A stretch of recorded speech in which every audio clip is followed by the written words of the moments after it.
Israel dan Hamas telah berperang selama lebih dari 6 minggu. Lebih dari 11.100 warga Palestina telah terbunuh pada 10 November, satu dari setiap 200 orang di Gaza, menurut Kementerian Kesehatan, yang mengatakan pihaknya tidak dapat lagi memberikan jumlah korban tewas resmi karena intensitas pertempuran dan gangguan komunikasi yang berulang kali terjadi.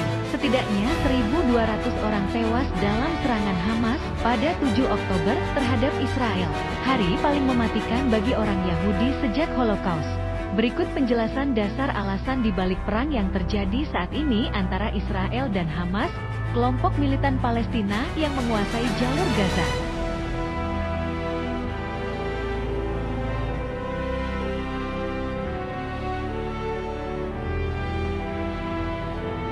Pada 7 Oktober, militan Hamas melancarkan serangan lintas batas yang belum pernah terjadi sebelumnya terhadap Israel. Dalam serangan sembunyi-sembunyi yang sangat terorganisir, mereka melibas pagar perbatasan di banyak tempat, membuat aparat keamanan Israel lengah, dan membuat pertahanan militer kewalahan. Terkejut dengan kurangnya perlawanan, para penyerang mengubah operasi tersebut menjadi aksi berdarah dan kacau balau di wilayah sipil. Para militan mengambil tawanan dari wilayah seluas lebih dari 20 mil, yang mencerminkan luasnya serangan mereka melintasi perbatasan Gaza dengan Israel Selatan. Mayoritas tawanan yang diidentifikasi oleh The Washington Post adalah warga sipil, termasuk perempuan dan anak kecil. Di lokasi festival tari 3 mil dari pagar perbatasan, lebih dari 260 jenazah ditemukan. Pejabat Israel mengatakan 5.400 orang terluka dalam serangan itu, dan sedikitnya 32 warga AS tewas. Hamas, kelompok militan yang menguasai jalur Gaza sejak 2007, mengatakan tujuan serangan itu adalah untuk membebaskan tahanan Palestina, menghentikan agresi Israel terhadap Masjid Al-Aqsa, dan untuk mematahkan pengepungan di Gaza. Pada hari penyerangan, Israel menyatakan perang terhadap Hamas. Sejak itu, Gaza telah dibombardir dengan serangan udara dan artileri Israel, menewaskan ribuan orang dan melukai lebih dari 26.400 orang. Banyak dari mereka adalah anak-anak, menurut Kementerian Kesehatan Gaza.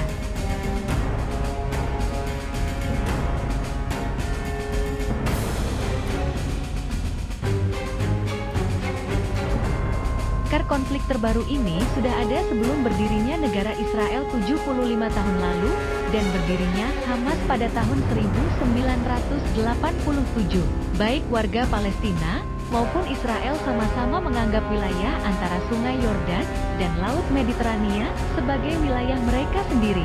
Terjadi kekerasan, konflik bersenjata, dan pengungsian secara berkala. Sebelum 7 Oktober, ada 6.407 korban jiwa warga Palestina dan 308 warga Israel dalam 15 tahun terakhir, menurut data PBB. Baru-baru ini, Israel hidup berdampingan secara tidak nyaman dengan Hamas, siklus antara eskalasi berdarah dan periode yang relatif damai, termasuk saat warga Gaza dapat bekerja dan mengekspor barang ke Israel. Hamas, yang telah ditetapkan oleh Amerika Serikat sebagai organisasi teroris sejak tahun 1997, memenangkan pemilu di Gaza pada tahun 2006, mengalahkan Fatah, partai utama Palestina yang masih mengendalikan otoritas Palestina, pemerintah yang didukung AS yang berbasis di tepi barat, dan Hamas, wilayah Palestina kedua. Pada tahun 2007, Hamas mengusir otoritas Palestina dari Gaza dan menguasai penuh wilayah tersebut. Sejak itu pemilu belum diadakan di Gaza.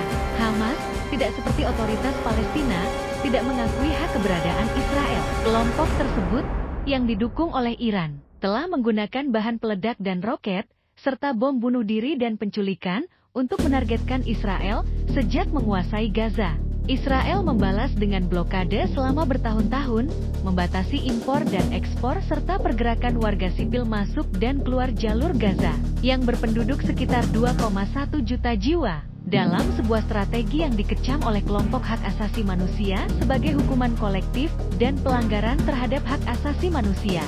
Hukum internasional, ketidakseimbangan kekuasaan dan kurangnya gerakan menuju perdamaian dan pembentukan negara Palestina telah membuat ketegangan terus meningkat. Pada bulan Mei 2021, upaya Israel untuk mengusir keluarga-keluarga dari lingkungan Palestina demi kepentingan warga Yahudi Israel di Yerusalem Timur menyebabkan bentrokan dengan kekerasan yang mendorong Hamas meluncurkan roket ke kota-kota Israel.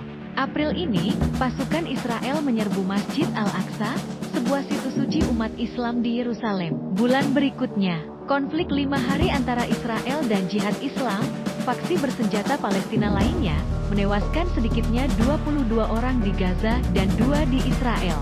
Jalur Gaza merupakan musim panas yang jarang terjadi hingga akhir Agustus, ketika Israel menghentikan izin kerja baru dan melarang pekerja yang memiliki izin memasuki negara tersebut, dan menyalahkan Hamas atas rangkaian serangan terhadap pemukim Israel di tepi barat.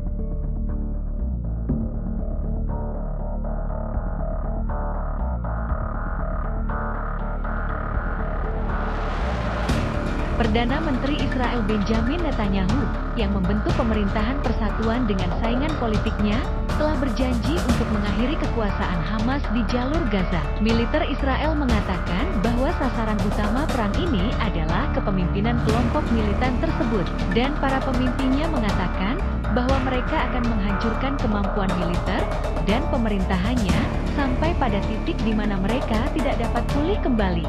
Serangan darat Israel sebelumnya ke Gaza pada tahun 2014 dan 2019 memiliki tujuan yang lebih terbatas, dengan tujuan untuk menghukum dan merendahkan Hamas, tetapi tidak menghapusnya sepenuhnya.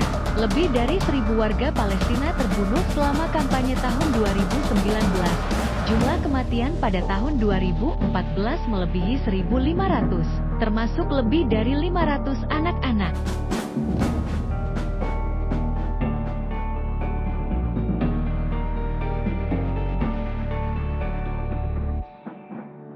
Badan-badan bantuan mengatakan daerah kantong tersebut berada dalam cengkeraman krisis kemanusiaan yang semakin parah akibat pemboman Israel dan tuntutan agar lebih dari 1 juta warga Palestina yang tinggal di Gaza Utara untuk melarikan diri ke selatan. Sejak awal Oktober, sebagian besar penduduk jalur Gaza telah terputus dari internet, telepon seluler, dan jaringan telepon rumah, sehingga semakin mengisolasi mereka dari dunia luar. Para pejabat AS secara langsung menghubungkan pemadaman listrik dan digital dengan Israel dan mengatakan Washington telah memberikan tekanan agar komunikasi dipulihkan. PBB dan negara-negara lain juga mengatakan kurangnya bahan bakar dan komunikasi telah membatasi upaya bantuan mereka, karena tidak dapat meninggalkan daerah kantong tersebut melalui perbatasannya yang tertutup. Banyak warga Palestina yang menghadapi kekurangan sumber daya dasar di tengah runtuhnya infrastruktur. Sebuah kesepakatan akhirnya dicapai untuk mengizinkan sejumlah bantuan kemanusiaan masuk melalui Mesir, dan pasokan perlahan-lahan mengalir ke Gaza melalui perbatasan Rafah. Israel telah membatasi pengiriman bahan bakar dengan mengatakan bahwa bahan bakar tersebut dapat digunakan oleh Hamas.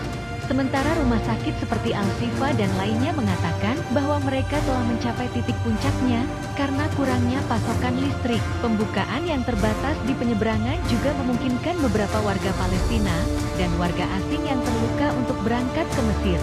Dalam wawancara, warga mengatakan mereka tidak memiliki listrik, tidak ada air, dan tidak ada tempat untuk mengungsi. Para jurnalis yang berada di lapangan saat mencoba melaporkan konflik tersebut juga telah terbunuh. Sejak 7 Oktober, setidaknya 50 jurnalis dan pekerja media lainnya telah terbunuh, mayoritas warga Palestina, menurut Komite Perlindungan Jurnalis.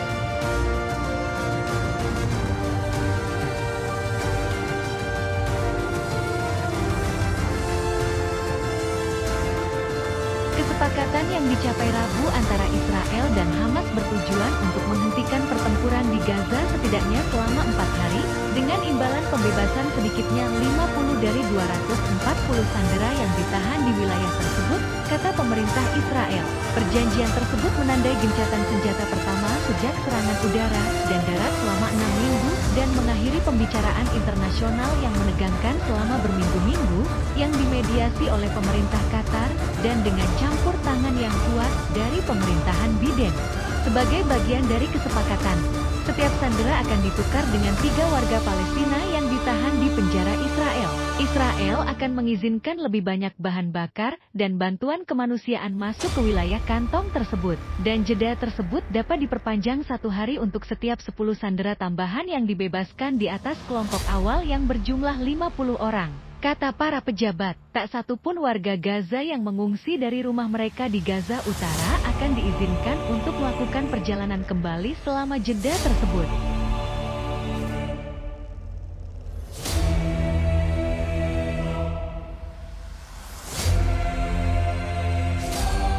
Para pemimpin Israel mengatakan mereka akan melanjutkan tekanan militer terhadap Hamas untuk menjamin pembebasan kelompok sandera yang tersisa. Pasukan Israel telah mendesak warga sipil di wilayah selatan untuk pindah ke zona aman yang tidak ditentukan. Menyusul seruan evakuasi dari wilayah utara, Gedung Putih telah memperingatkan Israel agar tidak melakukan tindakan di wilayah selatan tanpa rencana yang terpadu untuk melindungi peningkatan populasi sipil secara dramatis yang berjumlah ratusan ribu warga Palestina, kata juru bicara Dewan Keamanan Nasional John Kirby.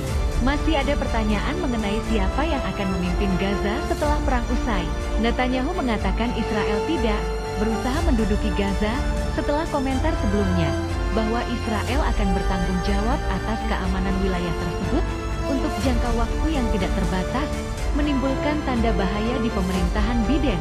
Gaza tidak bisa terus dipimpin oleh Hamas, kata Menteri Luar Negeri Antony Blinken. Seraya menambahkan, jelas juga bahwa Israel tidak bisa menduduki Gaza.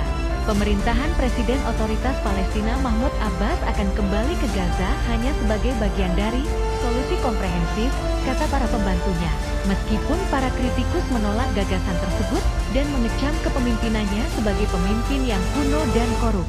Risiko yang juga meningkat adalah bahwa konflik ini dapat melibatkan negara-negara tetangga atau bahkan kekuatan global. Titik konflik yang mungkin terjadi adalah perbatasan utara Israel dengan Lebanon, di mana terdapat risiko terbukanya front kedua antara Israel dan Hizbullah, kelompok politik dan militan Syiah Lebanon yang bersenjata lengkap dan terlatih dalam pertempuran yang telah memerangi Israel selama beberapa dekade dari basisnya di Israel, Lebanon Selatan.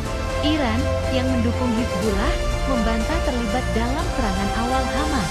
Namun Teheran telah memperingatkan bahwa mereka dapat mengambil tindakan pencegahan yang tidak ditentukan untuk mencegah serangan Israel di Gaza. Intervensi Iran akan berisiko mengakibatkan konflik yang lebih luas di wilayah tersebut.